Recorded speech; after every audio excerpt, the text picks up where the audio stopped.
and welcome to Ask Aspire. Today we're joined by Kaspar Roos, CEO and founder here at Aspire, and we're going to be looking a bit at the evolution of the CCM and CXM markets. Hello and welcome, Kaspar. Hi Lisa, great to be here. Great, thanks for joining us. I'm going to jump straight in with the first question, and I'm going to warn you it's a big one, so do with it what you will. But what do you predict to be the single most influential factor for the evolution of CCM and CXM this year? Yeah, it's a great question. So instead of answering this from a technical perspective, because there are lots of trends that I could mention, I thought it would probably be more interesting to talk about it from an enterprise perspective. So what I see in the market is that enterprises are starting to realize they have to improve their customer communication, the transactional process type comms, and make sure that they are actually delivered in ways that the customer needs today. So we're talking about the evolving needs of the end customer. End customers today, particularly the younger generations, they prefer to get more digital, more omni-channel.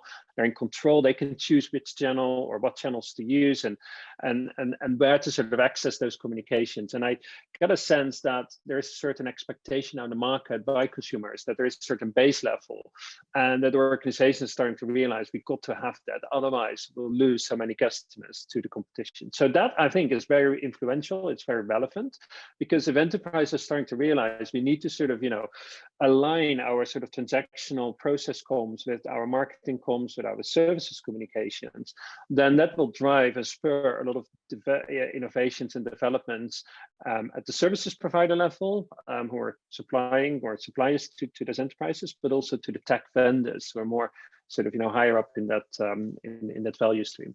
So I do think that that's a key one, and our research basically shows that there's a lot of change going on in the market right now. Great, thank you. And in the last few months, there's been quite a lot of M&A activity, lots of news announcements that we've seen. So what can we expect in terms of market consolidation this year?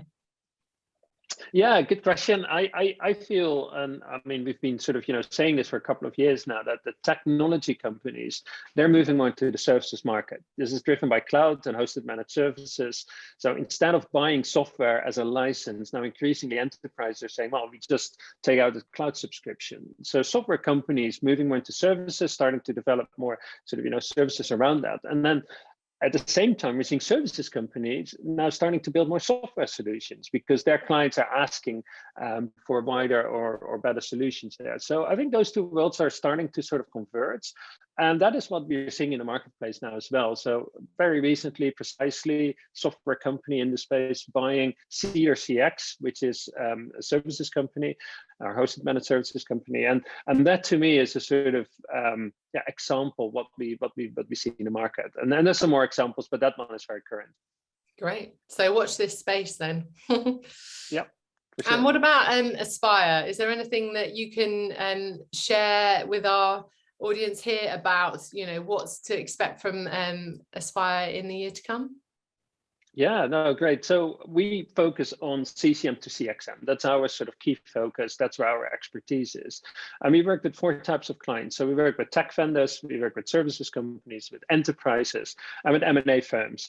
So what we're seeing is growth across all 4 sort of areas, particularly around sort of enterprises that are starting to realize they've got to sort of evolve. And they come to us because we offer some very specific expertise in that area.